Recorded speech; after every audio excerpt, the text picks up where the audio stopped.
नमस्कार शेतकरी मित्रांनो, पीएम किसान सन्मान निधी योजनेचा पुढील हप्ता म्हणजेच 19वा हप्ता हा शेतकऱ्यांच्या खात्यावरती येणाऱ्या 24 फेब्रुवारी 2025 रोजी बिहार या राज्यामधून पंतप्रधान नरेंद्र मोदी यांच्या हस्ते वितरित करण्यात येणार आहे। परंतु हा हप्ता तुम्हाला मिळणार का आणि तो कसा चेक करायचा, तुम्हाला तो हप्ता मिळणार आहे की नाही तो कसा चेक करायचा, कारण की वेळोवेळी सरकारने सांगितलेलं होतं की ज्या शेतकऱ्यांची फार्मर आयडी कार्ड तयार झालेले नसेल त्या शेतकऱ्यांना हा हप्ता मिळणार नाही। तर तुमचा जर फॉर्म हा प्रोसेसमध्ये असेल किंवा तुम्ही अजून देखील फार्मर आयडी कार्डच काढलेलं नसेल तरी सुद्धा हा हप्ता येणारा पीएम किसान सन्मान निधीचा तुमच्या खात्यावरती जमा होणार आहे की नाही हे तुम्ही ऑनलाईन पद्धतीने अगदी मोबाईलच्या सहाय्याने घर बसल्या चेक करू शकता। तर ते कशा प्रकारे चेक करायचं तेच मी तुम्हाला आजच्या व्हिडिओमध्ये सांगणार आहे। तर व्हिडिओ स्किप न करता पूर्णपणे पहा, जेणेकरून तुमच्याकडून कुठल्याही प्रकारची चूक होणार नाही आणि तुम्हाला हप्ता मिळणार आहे की नाही, तुमचा प्रोसेसमध्ये आहे की नाही हे तुम्ही इथे चेक करू शकता। चला मग सुरू करूया आजचा हा व्हिडिओमध्ये पुढे जाण्याच्या अगोदर मी अंकुश कोंडेकर आणि तुम्ही पाहतात झटपट इन्फो। तर मित्रांनो, पीएम किसान सन्मान निधी योजनेचा पुढील हप्ता म्हणजेच 19वा हप्ता तुमच्या खात्यावरती जमा होणार आहे की नाही त्याकरता तुम्हाला सर्वात अगोदर तुमच्या मोबाईलचं कुठलेही एक ब्राउझर ओपन करायचं आहे आणि त्यावरती ही पीएम किसान सन्मान निधी योजनेची जी वेबसाईट आहे ती ओपन करायची आहे। या वेबसाईटचा ॲड्रेस तुम्हाला स्क्रीनवरती दिसत असेल, त्याचबरोबर मी या व्हिडिओच्या डिस्क्रिप्शनमध्ये सुद्धा त्याची लिंक दिलेली आहे। वेबसाईटचा ॲड्रेस आहे pmkisan.gov.in। या वेबसाईटला ओपन करायचं आहे आणि ओपन झाल्यानंतर बघा अशा प्रकारचा इंटरफेस इथे पाहायला मिळेल, ज्यामध्ये तुम्हाला नो युअर स्टेटस अशा प्रकारचं हे जे ऑप्शन दिसत आहे यावरती क्लिक करायचं आहे। हे जर इथे दिसत नसेल तर तुम्हाला खाली आल्यानंतर स्क्रोल डाऊन केल्यानंतर इथे सुद्धा हे ऑप्शन पाहायला मिळतात। तर नो युअर स्टेटस या ऑप्शनवरती तुम्हाला क्लिक केल्यानंतर इथे तुम्हाला तुमचा फार्मर आयडी रजिस्ट्रेशन नंबर विचारेल। तर फार्मर आयडी रजिस्ट्रेशन नंबर हा इथे टाकायचा आहे आणि हा जो कॅप्चा तुम्हाला दिसत आहे तो इथे फिल करायचा आहे आणि गेट OTP या बटनवरती क्लिक करायचा आहे। जर तुम्हाला तुमचा रजिस्ट्रेशन नंबर माहिती नसेल तर तो कसा काढायचा हे सुद्धा मी तुम्हाला व्हिडिओमध्ये सांगणारच आहे।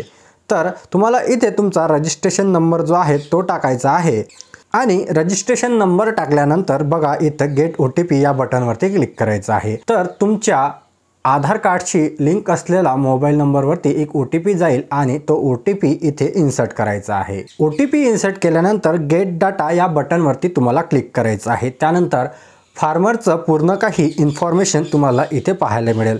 पर्सनल इन्फॉर्मेशन, फार्मरचं नाव, त्यानंतर फादर नेम, मोबाईल नंबर आणि ॲड्रेस तुम्हाला पाहायला मिळेल आणि केव्हा रजिस्ट्रेशन केलेलं होतं ते सुद्धा इथे पाहायला मिळेल। त्यानंतर तुम्हाला हा पुढील हप्ता येणार आहे की नाही ते जर चेक करायचं असेल तर इथे लेटेस्ट इन्स्टॉलमेंट डिटेल यामध्ये बघा तुमचं FTO म्हणजेच पुढील हप्ता जो येणार आहे, ज्या शेतकऱ्यांचा जो हप्ता असेल तसा तर हा 19वा हप्ता आहे, परंतु काही शेतकऱ्यांचं रजिस्ट्रेशन हे लेट झालेलं असल्यामुळे त्यांना लेटेस्ट हप्ता हा 14, 15 किंवा 18वा सुद्धा असू शकतो। तर इथे जर FTO प्रोसेस यस असेल तर तुम्हाला येणाऱ्या 24 तारखेला म्हणजे 24 फेब्रुवारी 2025 रोजी तुमच्या खात्यावरती हे सन्मान निधी योजनेचे पैसे नक्की जमा होईल। आणि जर इथे FTO प्रोसेस नो दाखवत असेल तर तुमच्या अकाउंटमध्ये काहीतरी प्रॉब्लेम आहे आणि तुम्हाला हा हप्ता येणार नाही। तर इलिजिबिलिटी स्टेटस बघा इथे दिसत आहे। तर इलिजिबिलिटी स्टेटसमध्ये तुमचं आधार सीडिंग हे स्टेटस यस असायला पाहिजे, त्याचबरोबर KYC सुद्धा यस असायला पाहिजे आणि लँड सीडिंग स्टेटस सुद्धा यस असायला पाहिजे। ह्या तिन्ही गोष्टी जर यस असेल तर तुम्हाला येणारे जे पुढील हप्ते आहे ते व्यवस्थितरित्या येईल आणि यापैकी कुठलेही एक ऑप्शन नो असेल तर तुमच्या अकाउंट म्हणजेच तुमच्या पीएम किसानच्या अकाउंटमध्ये काहीतरी प्रॉब्लेम आहे। तर तुम्हाला कृषी ऑफिसला भेट देऊन तिथं हा प्रॉब्लेम सॉल्व्ह करायचा आहे। त्यानंतर आहे ज्या शेतकऱ्यांना आपला रजिस्ट्रेशन नंबर माहिती नाही त्यांनी कसं करायचं। तर बघा इथे आल्यानंतर ज्या वेळेस आपण नो युअर स्टेटस या ऑप्शनवरती क्लिक करतो तर इथे तुम्हाला ऑप्शन दिसतं नो युअर रजिस्ट्रेशन नंबर, या बटनवरती क्लिक करायचं आहे आणि या बटनवरती क्लिक करून तुम्हाला आधार नंबर सिलेक्ट करायचा आहे। आधार नंबर टाकल्यानंतर इथे बघा तुम्ही पाहू शकता, तर इथे तुम्हाला तुमचा आधार नंबर टाकायचा आहे। इथे जो कॅप्चा दिसत आहे तो टाकायचा आहे आणि इथे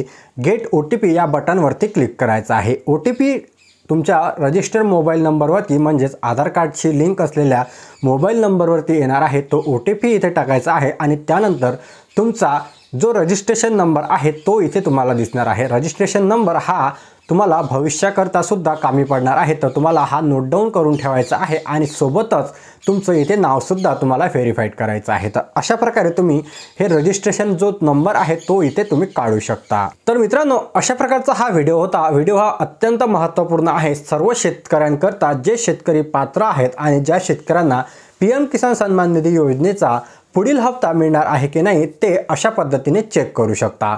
तर अशाच प्रकारचे नवनवीन व्हिडिओज आणि टेक्निकल माहिती आपल्या चॅनलवरती येत राहते। अजून देखील आपल्या चॅनलला तुम्ही सबस्क्राईब केलेले नसेल तर खाली सबस्क्राईब बटन दिलेले आहे, त्यावरती प्रेस करा, जेणेकरून येणारी अपडेट्स मी तुमच्यापर्यंत लवकरात लवकर पोहोचू शकेल। चला भेटूया अशाच एका नवीन महत्त्वपूर्ण व्हिडिओमध्ये। तोपर्यंत चॅनलला सबस्क्राईब करायला विसरू नका।